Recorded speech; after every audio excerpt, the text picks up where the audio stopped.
ผมมาแล้วนะครับอะไรล่ะจ๊ะผมมีเรื่องจะถามครับผมเลี้ยงสัตว์ได้ไหมครับน่าไม่ได้แล้วเพราะว่า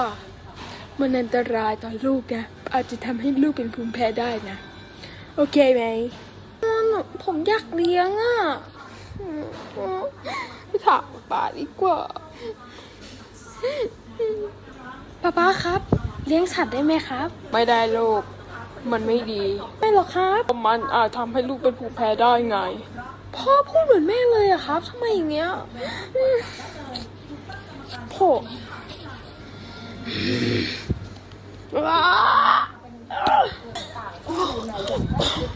รักนะลูก